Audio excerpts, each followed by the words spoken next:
What the fuck is headlight fluid? This is a Rooster Team truck tank.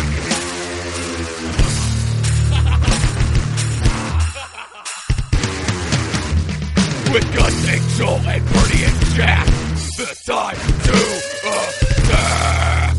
It's now Rooster Team Podcast.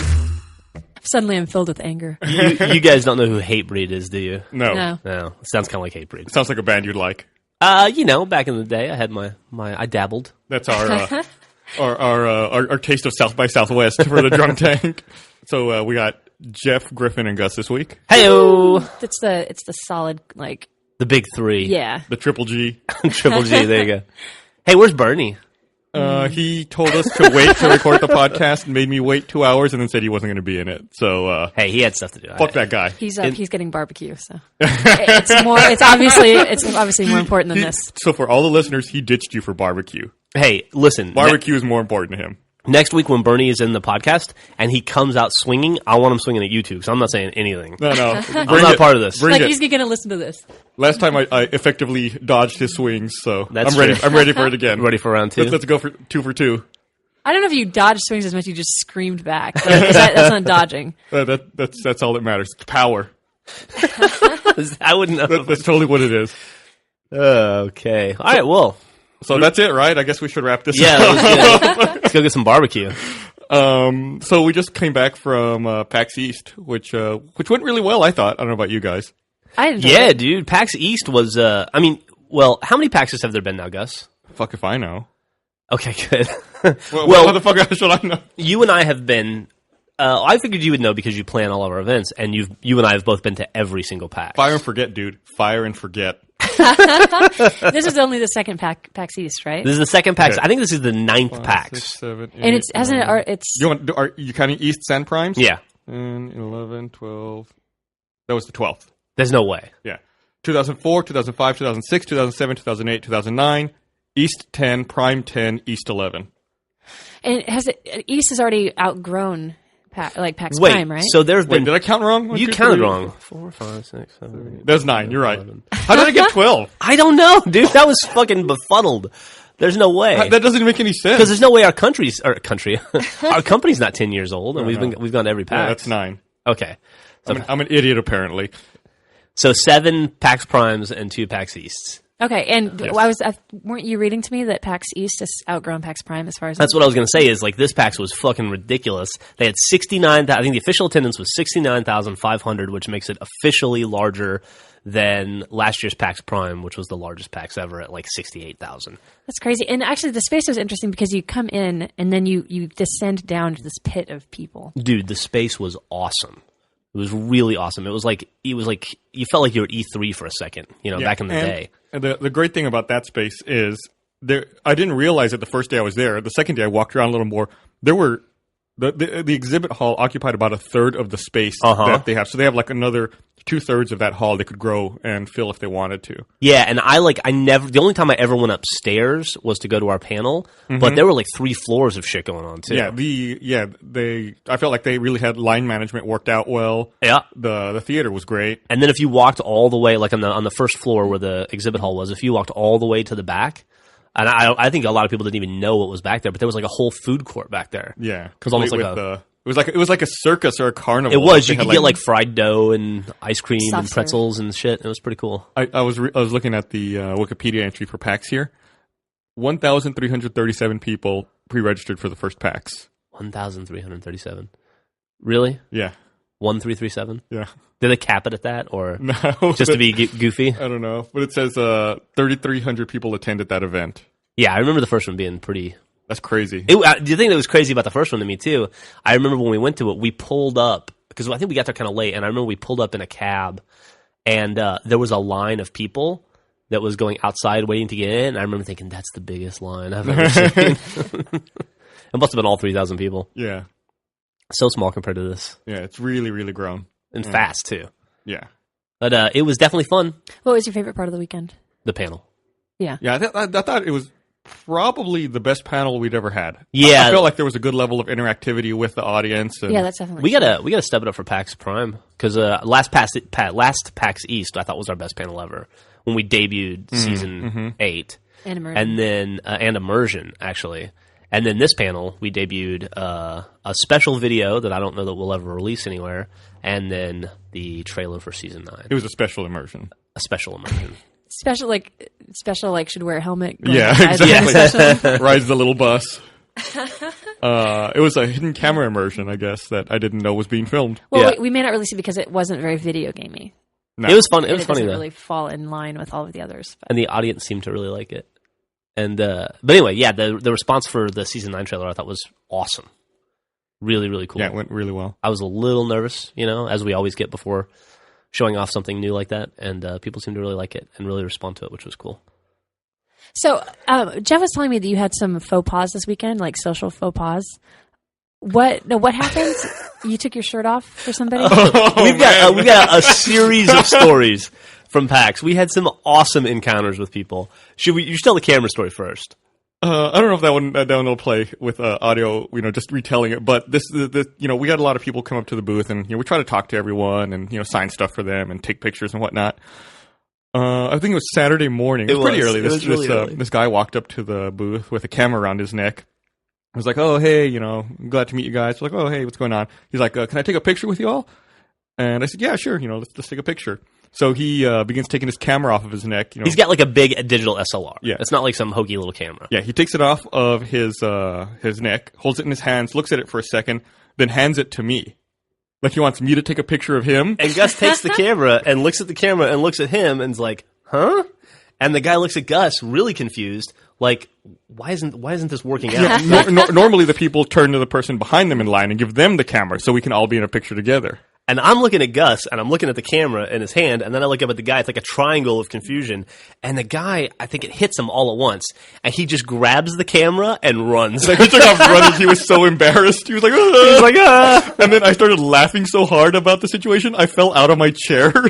It was, and I couldn't breathe and was rolling around on the ground in the booth. It was really fucking funny. I felt so bad for that guy.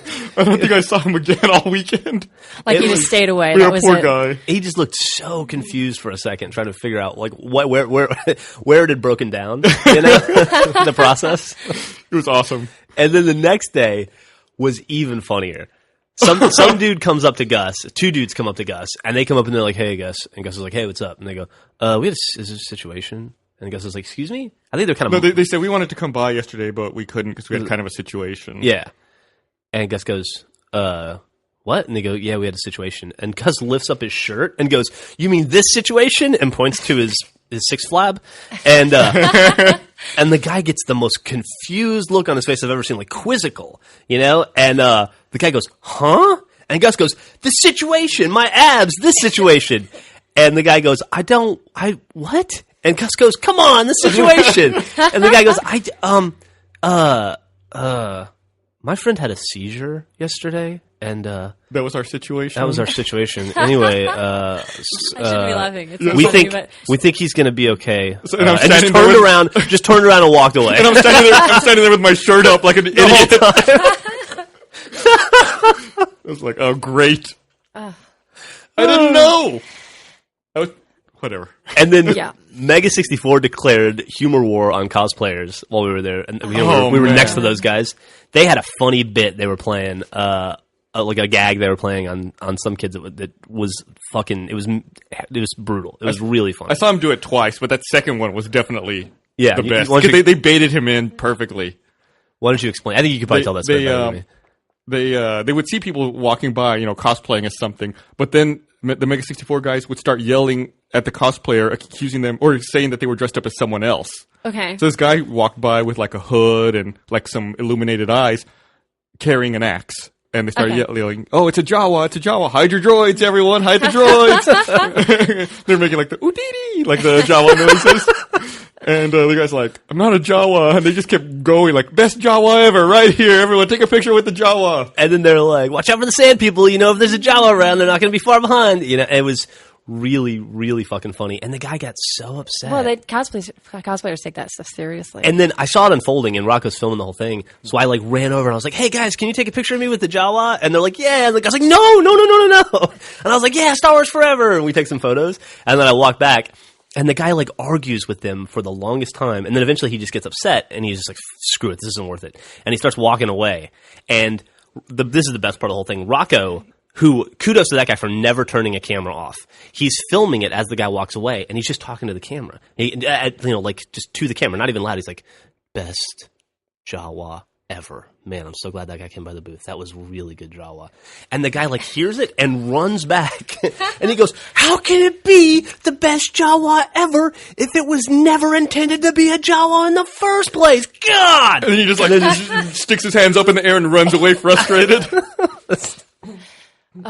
It was really, really funny. I was really happy to be next to those guys. They kept me entertained all weekend. Yeah, but it was actually difficult to work whenever they'd have it like their dance party or dance offs. What were they doing? Like it's some kind of Vogue Dramatics. Vogue Dramatics. Okay, can you explain what it is? Because I've never heard of this before. I guess Garrett had to explain it to me. I had no idea what they were doing, but I guess it's like some underground movement where people still vogue, but they have like overly dramatic like posturing and dance moves. It's very rigid. He said it was very rigid. Like there were 5 fundamentals to Vogue Dramatics. It was like you had your runway work, hand work, duck walking, voguing, and I forget what the last one was. Fake death. Fake death or falling or something like that. And like you have to mix like those 5 together to get your dance. And I'll put a link in the link dump and in the Enhanced podcast if you want to see it. But it's really weird. Yeah, it's just so bizarre that they were into it. But so they would whenever somebody in their group would hit the music, they'd all like kind of be required to dance, and then there'd be like a big dance party, and then everyone around would like join in.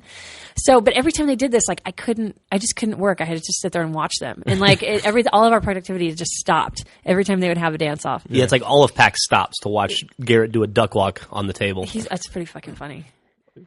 Yeah, that's like a whole movement. Like, where did you say it's in Hollywood? I guess. Yeah, there's like these underground Vogue dramatic dance battles. We watched. Gus and I went back to the hotel room. We were so fascinated. We watched videos for like an hour, and they're pretty intense. Yeah, there's some serious dancing going on. But I love being next to the Mega 64 guys just because I feel like when I'm low energy or like when I'm getting tired, like they're like an instant pump up just because they're always doing something. They're yelling. They're dancing or whatever, and it's like I feel like I can't be tired.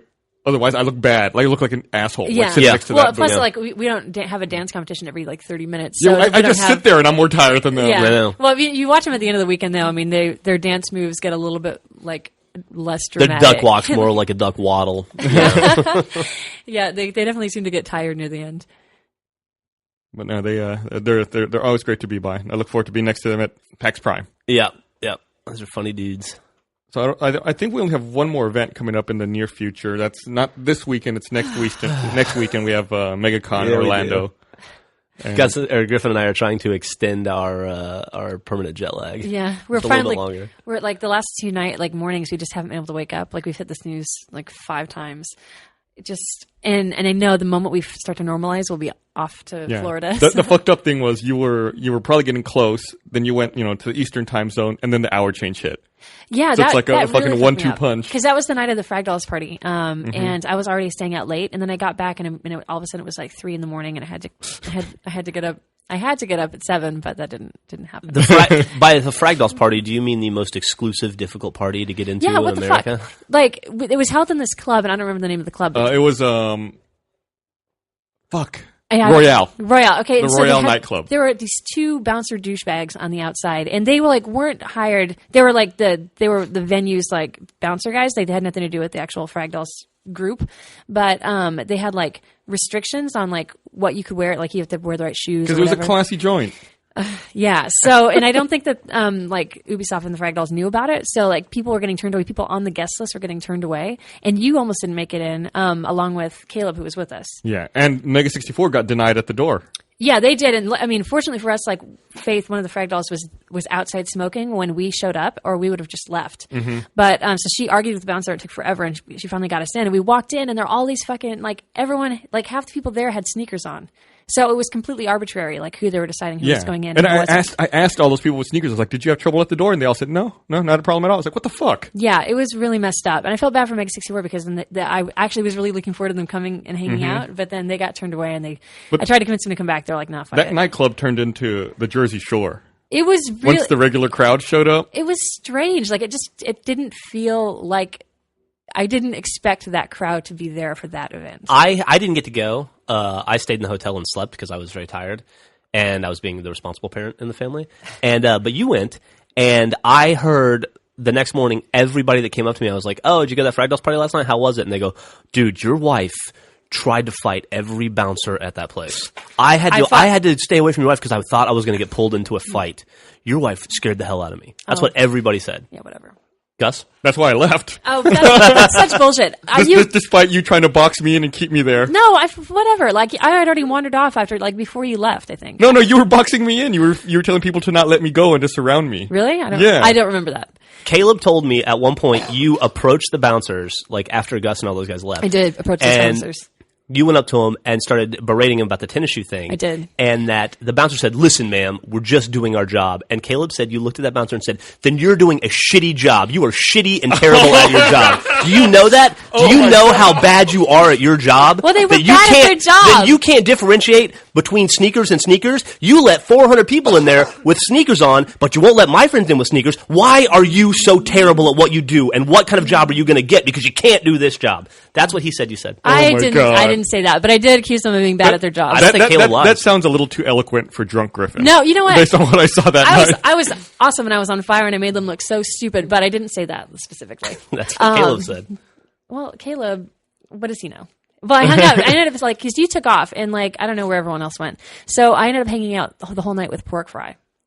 Like on the stage, and then at some point I just had to leave because it was just so full of. Yeah. Maybe that's why Pork Fry's kind of an intense dude. Maybe he intensed you up. There were times where I could not see straight in that club because the bass was so strong. Yeah. Like I went up to the bar to get a beer, and I felt like I couldn't look at the bottles because my vision was blurry because of bass. Well, they had all those glowing light like ice cubes, which were cool. But a lot of people had their set to blink, and there's something about lots of blinking lights and bass happening at the same time in your eyes that just makes you feel weird. Also, it was weird having those blinking lights in a cup you're drinking out of because every time you go to take a drink, you're just getting blinded by a light that's like 2 inches from your face. Yeah, I had to at some point request not to have them just because I couldn't figure out the button, to set it to steady. You couldn't figure out to push the button on the bottom?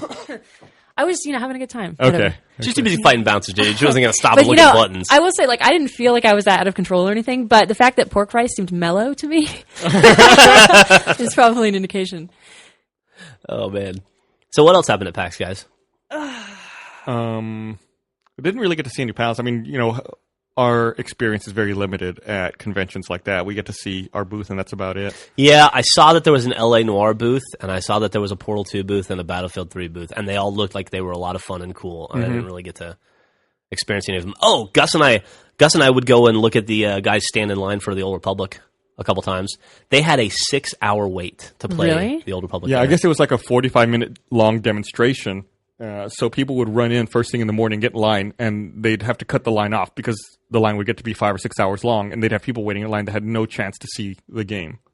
That's crazy. But they had monitors set up so you could watch the guys while they were playing. And so one time Gus and I went over there to go see what the 45-minute demonstration was, and it was literally a party of Twi'leks and Stormtroopers dancing, slash dancing, and we were like, do you wait in line 5 hours so that you could type slash dance? In their defense, I think they were resetting the scenario. I think that one group had just finished, another group was coming in. I think you're probably right.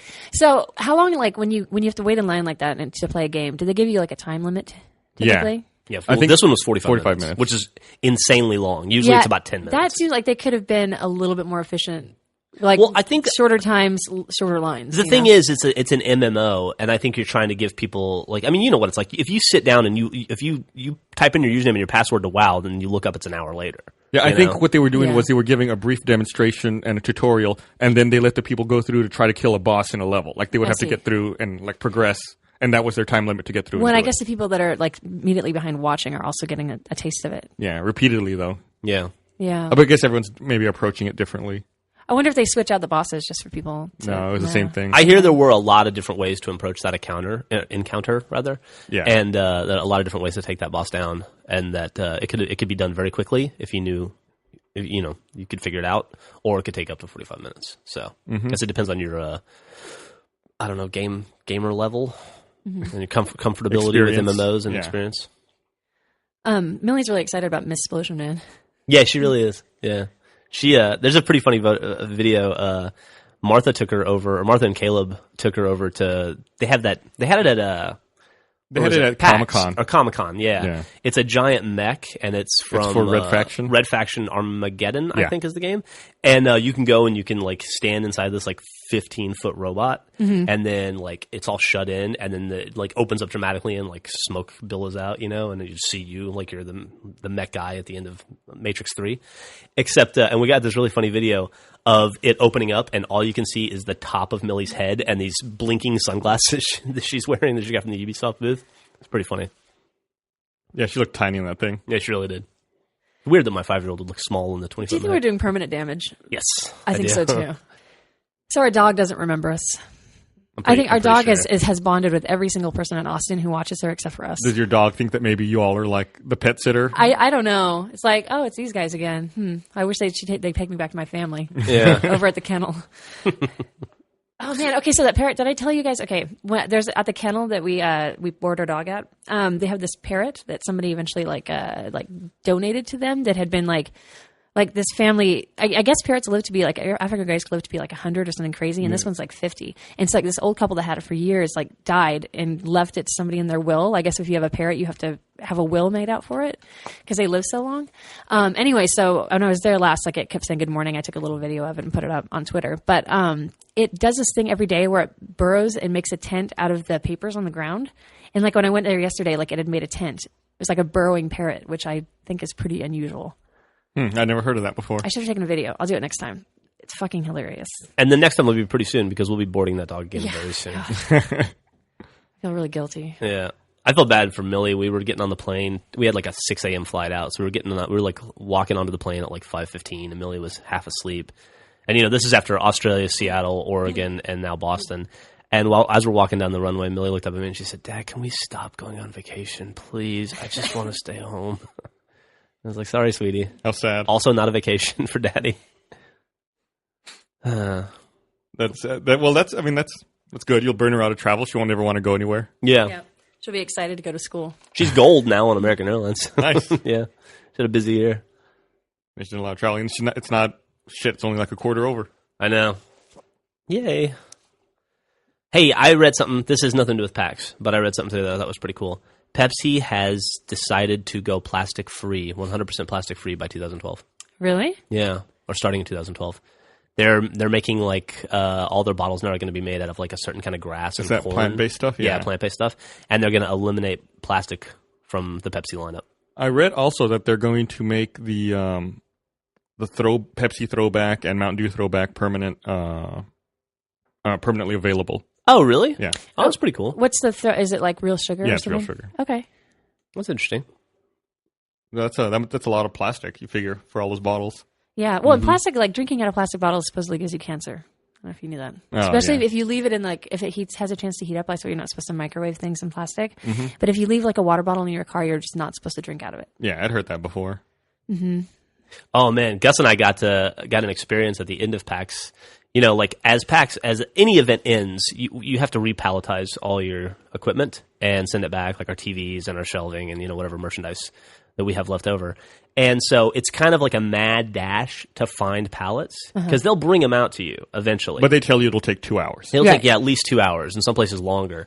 And so if you want to get out of there, to catch a plane, or just you don't want to spend 10 hours sitting in an empty convention booth while people are tearing stuff down and packing it up, you can go and find or requisition pallets, as it were. And so Gus and I always do that. And so we went and scouted out. I found a place where there were some pallets hanging out, waiting for us specifically. And so I went and I found them. And then I told Gus, I was like, let's go stage ourselves by these pallets so as soon as they shut down, we can grab them and run out. And while we were doing that, I don't know if you know this about Boston, but big Teamster state. And while we were doing that, the back alley area of the convention hall filled up with like 500 of the scariest Teamsters I've ever seen in my entire life. Yeah, we were trying to find another way to leave there. So we tried to blend in at first. We realized that was not happening. Yeah, you can't blend in carrying pallets. And there's just all these big dudes with their arms folded, like wondering, looking at you like, you really think you're going to grab those pallets? Do you really think we're going to let you do that? You know? And we're looking around, going through doors and ending up in like closets and server rooms. And eventually we just stood there until all those guys started to move on, and then we snuck out. Yeah, once the hall closed and they all like go out, they all like rush out to start doing. So you guys their were work. like hiding behind, like you guys had two like pallets under It arm, was- hiding. it was while a- the Teamsters cleared out. Yeah. Pretty much. It was a lot like high school. We were hiding. It was right after you eat. We were hiding behind the bleachers so that no one could pants us, essentially. Except by pants, I mean like punch out our teeth. Yeah. Right. But it was a humbling experience. Mm-hmm. I've never seen that out of all the conventions we've been to. You know, we spent a lot of time on the loading docks. I've never seen like that, like a mass of people like that waiting just Like to go out. concentration. They Yeah. were actually, it was a very well organized place. Like when at some point we had the panel, and then I forgot that Brittany asked me to bring the lab coats from immersion just in case we used them. We decided not to, so I left them backstage. And then while we did the panel, and then I forgot about them because there's like usually a huge rush, and we were trying to find Millie and everything. So then, but at the time it took me to leave that room, go down the escalator, remember that I forgot the lab coats, and get back up the escalator and go back in. All of the chairs, and I don't know how many people are in. How many seats were there? 4,000. Like 4,000 chairs were all like stacked up like poltergeist. Like I went down the escalator, came back, and all the chairs were like stacked in these like tree, like almost like tree formations or whatever everywhere. Like they were they were on top of their game there. By the way, 4,000 people in one room is pretty crazy to look at. Bernie took a pretty awesome panoramic photo. You should put that in the link dump. It's Yeah, I'll definitely do that. yeah, I don't know if you still have it, but Yeah, I can find. I know where. pretty it is. crazy to look at. Yeah, that was definitely one of the best run. Well, PAX is one of the best run events of all time, I think. And then that particular convention center, those guys had it down for sure. Yeah. Oh, one other thing that we announced and mentioned at the panel, I guess that we should mention here, is that we are going through the process of having official state of Texas Rooster Teeth license plates made. Oh, we did announce that. That's right. And it's not official. It's not final yet. It's going through a committee right now. They have to approve it, and then they have to put it out for public comment. But if all goes well, if you live in the state of Texas, starting in August, you'll be able to buy a Rooster Teeth license plate for your car. Are there any other states that do that? I don't know. I'm going to start investigating that. Yeah, it'd be cool And, to have them available more than just in For Texas. this one, at least, for the Texas one, all the proceeds will go to Child's Play. Yeah. Oh, nice. That's pretty awesome. I can't believe we're all going to get to drive around with Rooster Teeth vanity license plates. I know. I'll make sure to put the mock up in the link dump. Are you going to just do like random assortment of letters and numbers, or are you going to do something else? I feel like I got to get something. I'll try to get Ass Yeah. Orgy if I can. Ass Orgy's like the best license plate ever. It's the best license plate of all time. You ever seen that one? No, surprisingly. It's a old vanity license plate from the state of Florida. Gus and I found it like probably 8-9 years ago. It's probably longer than that. On this list of like funny vanity license plates, and the state of Florida used to have an orange like right in the middle, and then you got three letters on each side, and so there's this big orange because it's the citrus state or whatever, and so somebody has A55, the orange, and then RGY. That's funny. It was really, really funny. It was awesome. Hey, Brandon. What's And up? Jack. Hey, what do I got here, Brandon? Your iPad too? Oh, my iPad 2 just came in the mail. That's awesome. What is your If this was a video podcast, we could do an unboxing. Yeah. what is your T-shirt? Is that the Infinity Bacon? It's Infinite Bacon. Infinite Bacon. Very, very cool. What are you doing? He just invited himself in. I've invited myself in. Did you pick all the horse maps yet? I did. I found us a bunch. They're good. Thank you. Thank you very much. So, ladies and gentlemen, Jack Patillo. Hey guys, how you doing? We were just wrapping up our PAX talk. Anything you want to add to PAX, Jack? You got to walk the floor more and do some achievement hunter stuff. Anything Yeah, of note? PAX was awesome, man. I mean, like we had a lot of fans come out for it. It was cool. There was a bunch of really neat games. I got to see Battlefield 3 early. That was really, really sweet. When does that game come out? Do you know? It's like fall, right? I think fall. Yeah, they're slowly releasing stuff now. So or Okay. like summer to fall. They're episodic trailers. You should link those too, guys. Those things are fucking awesome. Yeah, the second one just came out today. That was great. Yeah, Really the sniper cool. one. They showed us all that live too. So that's all real game footage. Very, very cool. Cool. So they were like acting it out. Yes, they were. They were acting it out. Huh. Jeff. Okay. All right, I'm gonna go roll your windows down. Bye, guys. You can feel free to sit in. You don't have to go anywhere. Can I play with the iPad? Oh, I would let you, but it's all boxed up. Oh, that's too bad. Can I unbox the iPad? There you go. I don't think that cord. He forgot to order that adapter, so I ordered it yesterday. So we will get it soon. Bye, guys. See ya. Bye, Jack. What a dickhead. Yeah, I can't believe the Battlefield 3 is so far away and they're already, releasing trailers and had a booth at PAX and everything. Yeah, man, yeah. Also, there was a big Darkness 2 booth. I didn't think that game had been announced. Yeah, it was announced. Was it? Yeah. It just came out of nowhere for me. I don't think of the Darkness as being a big game. It was a very well-reviewed, very well-liked game. I don't think it was a very big game. Was that based on anything? Was that a comic book? It's a comic, yeah. It's based on a comic book that I didn't think was particularly good when I was a kid. It was like, I don't know if you remember when... If you're going to ask me anything about comics, I don't remember it. Okay, well, like back in the early 90s, like all the artists from Marvel and DC peeled off and started their own comic company called Image Comics. And that was one of their flagship comics, I believe, The Darkness. It was like The Darkness and Sam and Max and Youngblood, and I should stop. I'm sorry. Oh, wait. Speaking of comics, Spawn. you were saying that The Sandman is going to be made into a TV series? Might be. Might be? They're working on that. That would be awesome. I heard it was dead yesterday, and then I read another article that said maybe it's not quite dead yet. That was actually a comic I did read. It was a good comic. Yeah, really good. Neil Gaiman. I feel like... should we talk about the tragedy in Japan at all? If you want to. I don't know. It's very sad. Depressing. I saw a photo today that was fucking eerie. It was some seamen from the USS Ronald Reagan who are doing rescue efforts off the coast of Japan found a house floating in the water a couple miles in the ocean. It's just like... It was 2 days after the tsunami. 2 days after the tsunami. It's just literally... The house is like perfectly intact.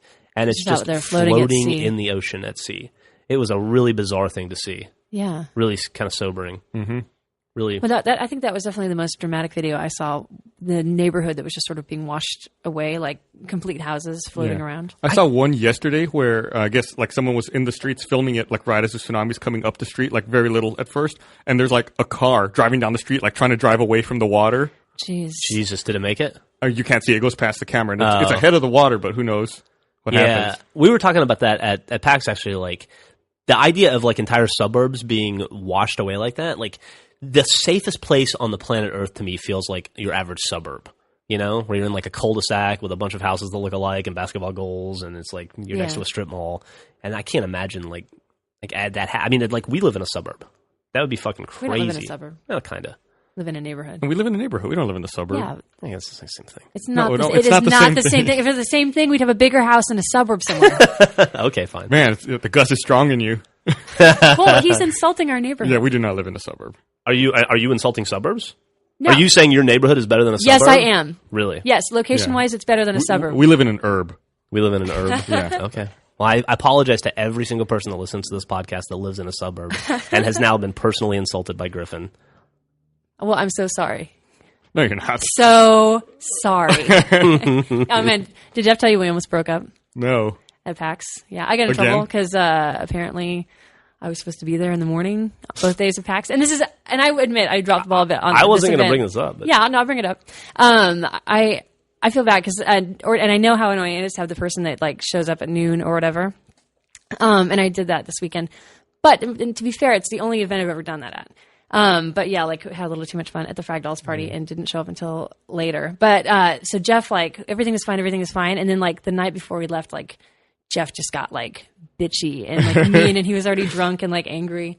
And so we almost separated over She the Frag Dolls texted party. me at 9:20 in the morning on Sunday and said, "I'm just going to grab a bite to eat. I'll be right in." The hall opens at 10. The hall opens at 10. She texted me at 9:20 and said, I just got a bite to eat. I'm getting a bite to eat. I'll be right in. And she showed up after noon. Yeah, well, the room service takes Literally a while. after noon.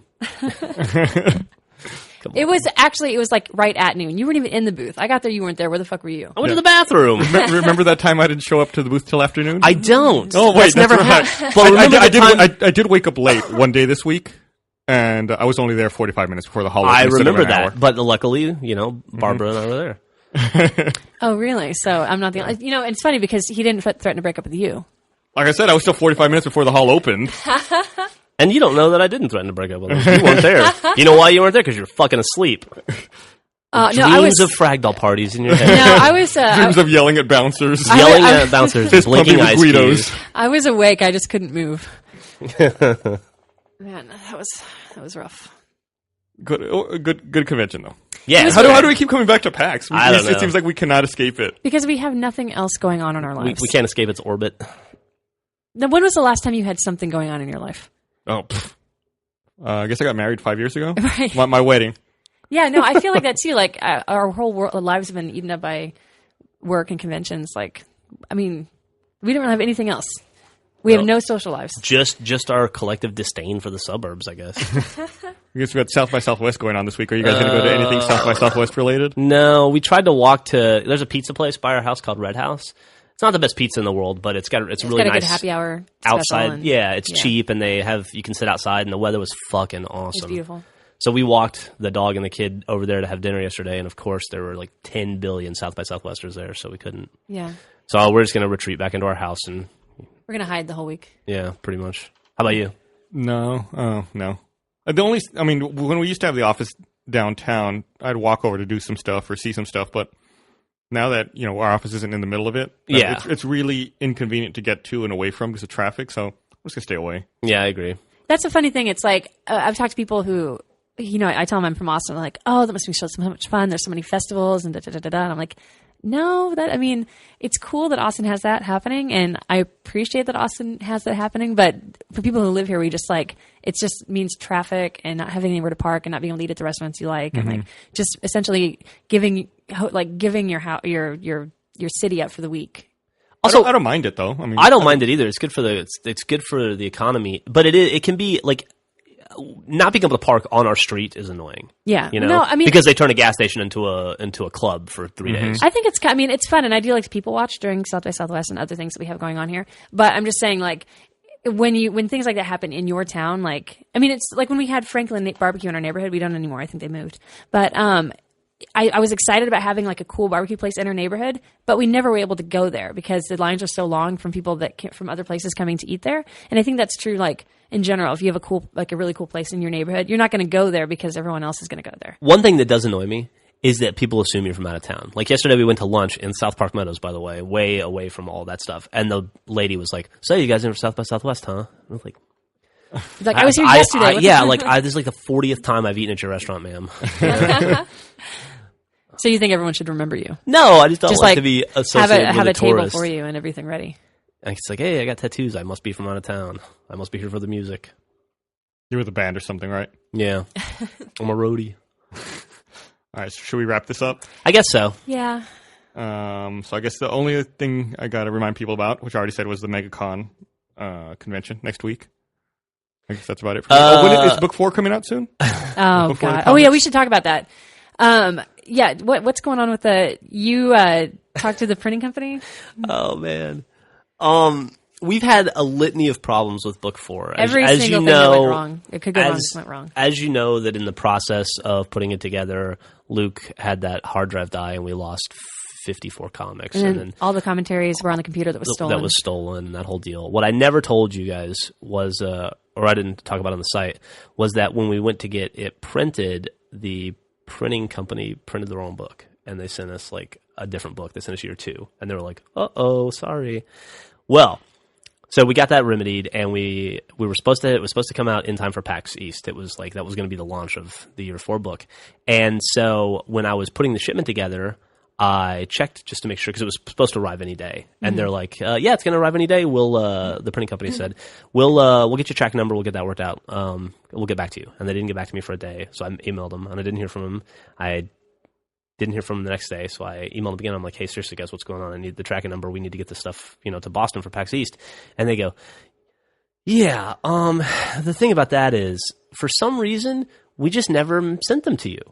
And they're coming from Korea, and so it's like a long boat ride from Korea to America. Like, how long is the trip? Do you know? I think it's like 6 weeks. So it takes 4 to 6 weeks. That's why we had to. I ordered them in January. Yeah, that's why we had to send that out a while ago just to have them in time for PAX East. Yeah, and she was like, and they were supposed to arrive March 1st, and so I'm talking to her, and I'm like, where the hell are they? And she goes, well, they shipped out March 3rd, so they mailed out to us 2 days after they were supposed to arrive. And she was like, we don't know what happened. We don't have an answer for you. They're just not there. They're going to try and get them to us for MegaCon. Yeah. Oh, well, it's nice that they're going to try. Yeah. They're going to send a helicopter to the middle of the ocean to Yeah, meet, the, or something. Yeah. meet the boat and airlift it off of there. But Look, so what does that mean? We're gonna pull some strings. We're gonna try. I mean, that's bullshit. they're right? going It's to on a pull up. boat They get some in the pirates ocean. in a speedboat to pull up, dodge the water cannons, throw some pallets onto Yeah, the there's speedboat. nothing. If it's on a ship in the middle of the ocean, what can happen? I really don't know. I guess once it hits port, then they can rush it.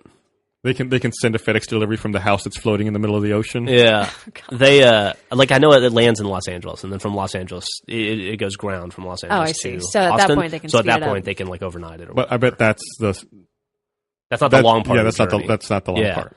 So, but anyway, so we may have them for MegaCon. If not, they'll be on our site as soon as humanly possible. It is the most cursed product I think I've It's ever touched. weird. I feel like, who did we piss off? The universe does not want Year 4 to come out. Suburbanites. Yeah, apparently.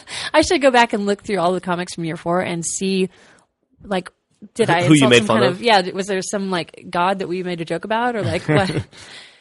You had the God of War one, Oh right? yeah, we did have God of War. There you go. Oh shit! Pissed off Kratos. Hey, did I hear Kratos is going to be in Mortal Kombat?